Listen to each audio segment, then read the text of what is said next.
Hello.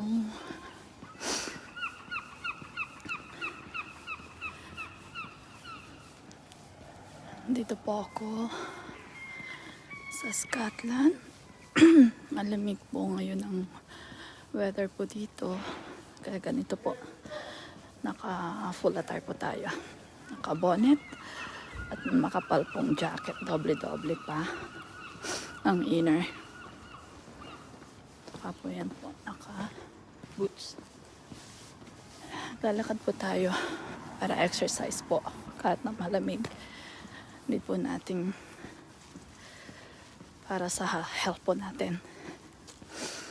So, lumabas po ako ngayon para makapaglakad-lakad kahit na kaunti. Makahiga man lang po ng fresh air. So, ito sa town ng Inverness, Scotland. Ayan po ang church, cathedral po dito. So, lakad-lakad lang po tayo.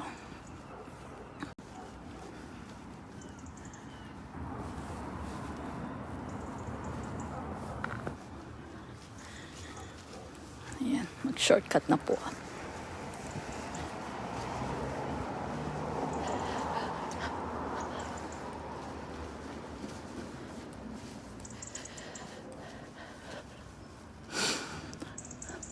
Ayan po, dito po may ilog po dito.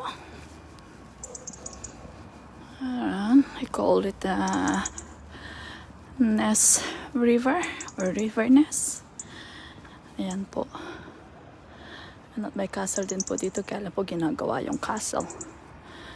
So, ayan po, may mga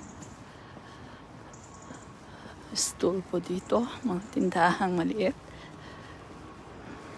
Ayan.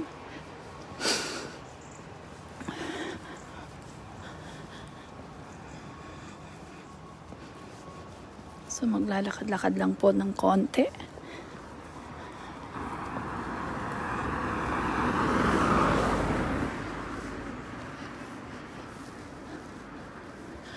Nga, kahit na matanda, nag-ano na sila.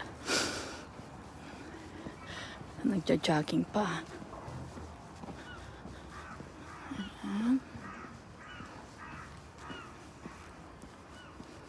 Daan tayo dito sa shortcut.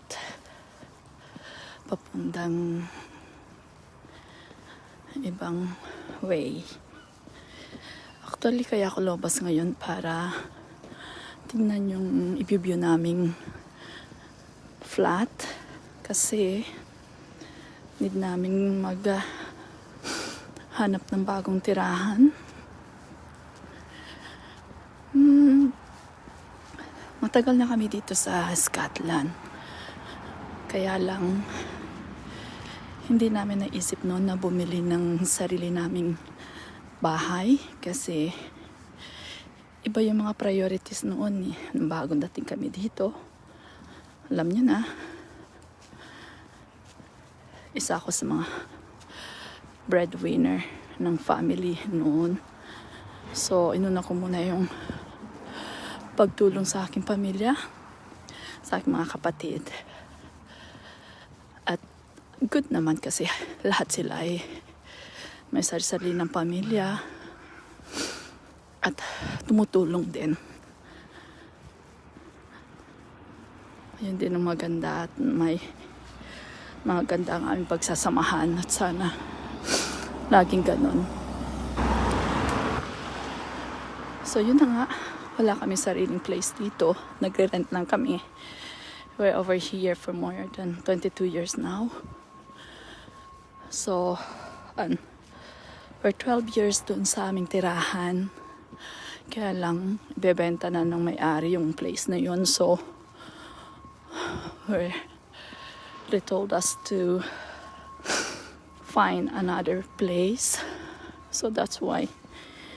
At yun na nga. So, naghahanap-hanap kami. At may bibigyan nga kaming bahay bukas. But,